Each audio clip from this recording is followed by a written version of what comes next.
ఆగండి. మీరేం చేస్తున్నారో మీకు అర్థం అవుతుందా? నేనేం చేశాను?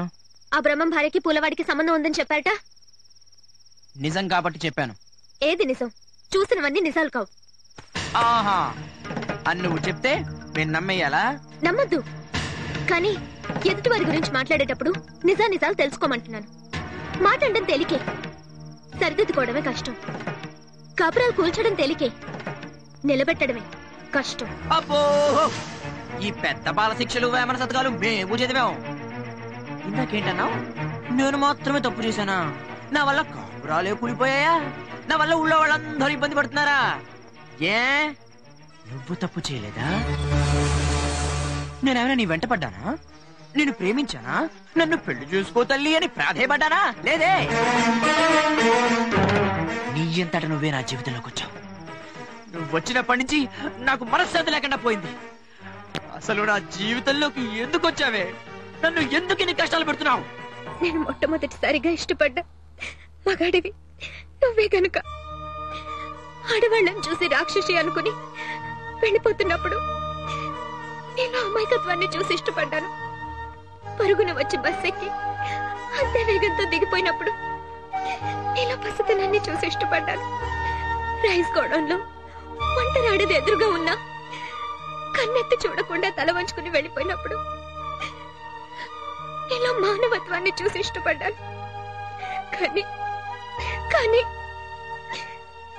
మొట్టమొదటిసారిగా నీలో మరో మనిషిని చూస్తున్నాను. కాదు, ఇప్పుడే అసలు మనిషిని చూస్తున్నావు.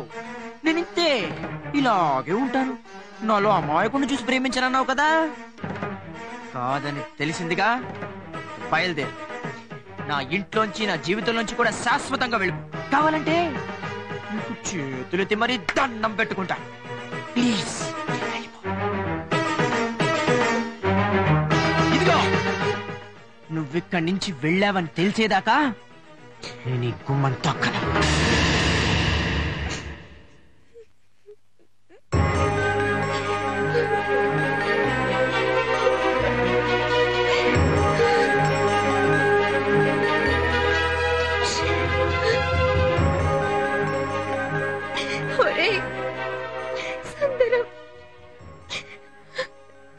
సులోచన ఆలోచన లేని పని చేయదని చాలా గర్వంగా చెప్పుకునేదాన్నిరా. చాలా ఇష్టపడొచ్చానురా. కష్టపెడుతున్నానని ఇప్పుడే తెలిసింది.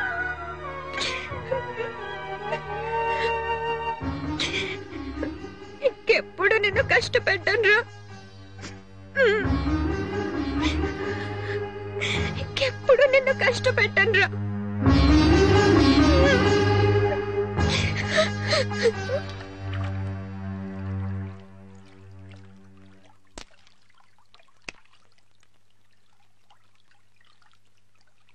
కట్టుకున్న మొగుడు వీధి గుమ్మల్లో ఉంటే పెరట్లో ఎన్ని పాపిష్టి పనులు జరిగినా బయటపడవు మరి.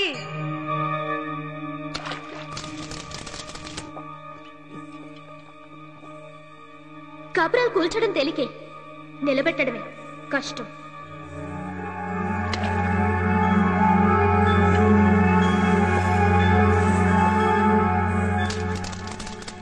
నేను మొట్టమొదటిసారిగా ఇష్టపడ్డా మగాడివి నువ్వే కనుక.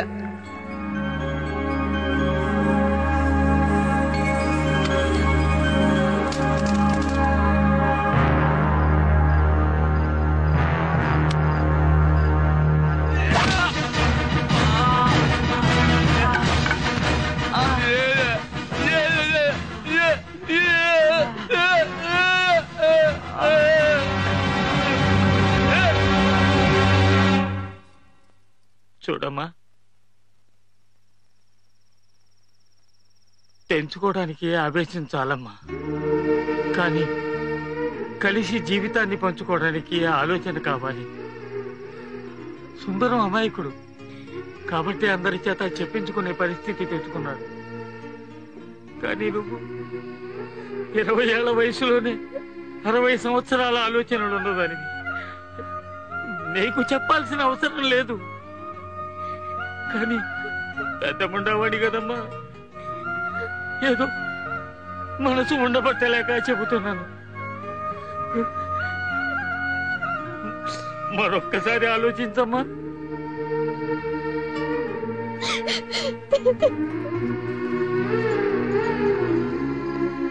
అమ్మగారు ఇక్కడ ఎవరో పడిపోయారండి. అయ్యో ఒకసారి చూడు.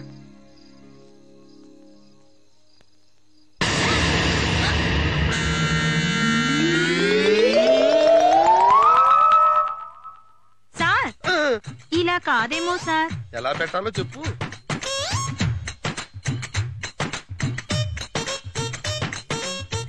గుండె చాలా వీక్ గా కొట్టుకుంటోంది. ఇలా కాదేమో సార్. మరి ఎలా పెట్టాలో చెప్పు. అసలు సౌండే లేదు. బ్యాండేజ్ ఎక్కువైంది సార్. ఓహో అలాగా. రాత్రికి బాగా రెస్ట్ తీసుకోమని చెప్పు. ఉంటే రేపు పొద్దున కలుస్తా. డాక్టర్ గారు అతనికి తగిలిన చిన్న దెబ్బే కదా, అంత కట్టు కట్టారే? బ్యాండేజ్ ఉంది కదా అని వాడేశాను. డాక్టర్ గారు జ్వరం అండి. ఎవరికి? నీకా? ఇడికండి. ఇప్పుడే పోయిలా ఉన్నాడు. సరే పంపించేద్దాం. పైకి కదలేవయ్యా, ఇంటికి. ఎక్కడ సుందరం? ఎవరు నువ్వు? మాట్లాడడానికి రూల్స్ ఒప్పుకో. ఏడి సుందరం ఎక్కడ? ఏం చేస్తున్నాడు? ఏంట్రా నవత ట్రాన్స్పోర్టింగ్ పంపించాల్సిన పార్సల్? అరే మన అల్లుడు సుందరం సార్. ఇన్ని కట్లు కట్టారంటే ఎవడో గట్టిగా కుమ్మేసుకుంటాడు. ఇప్పుడు కూడా కొడతారేంటి సార్? కొట్టకుండా మాట్లాడడానికి రూల్స్ ఒప్పుకోవురా? మనకన్నా బాగా గుమ్మారు సార్. నిజమే రోయ్. తప్పుకో. ఎరా ఎవరు కొట్టారు? ఏమో. ఎప్పుడు కొట్టారు? ఏమో. ఎక్కడ కొట్టారు? ఏమో. వివరాలేవి చెప్పట్లేదు అంటే ఏదో దాస్తున్నమాట. ఏమో.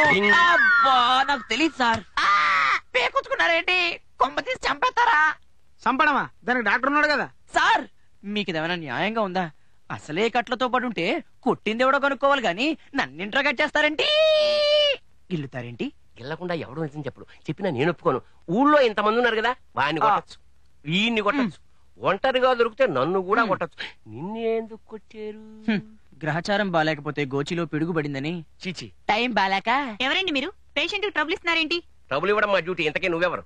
ముందు నా డ్యూటీ కానివ్వండి, తర్వాత మీ డ్యూటీ చెద్దరగానే బయట నడండి. నిన్ను లేడీ సార్ గిల్లితో గొడవలైతే. ఓ నిన్ను గ్యాప్ లో వచ్చి గెలుతాను.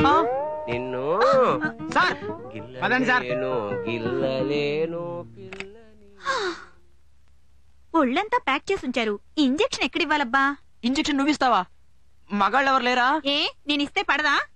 నాకు లేడీస్ అంటే పడదు. ఏమి రోగం? రోగం కాదు, భయం. ఓ మగ నర్సిని పంపించు. నీ బొంద, నర్సుల్లో మగవాళ్ళుండ్రు. అయినా నీ ఇష్టం వచ్చినట్టు పిలిచి ఇంజెక్షన్ చేయించడానికి ఇదే నీ అత్తగారిల్లు కాదు, హాస్పిటల్. ఇంజెక్షన్ పాయింట్ ఇక్కడిచ్చారా? సుందరం, నీకు ఆడవాళ్లంటే పడదా? నిన్ను కన్నదాడది, నిన్ను కట్టుకున్నదాడది. నీకో విషయం తెలుసా? నిన్ను హాస్పిటల్లో జాయిన్ చేసింది కూడా ఆడదే. తాతా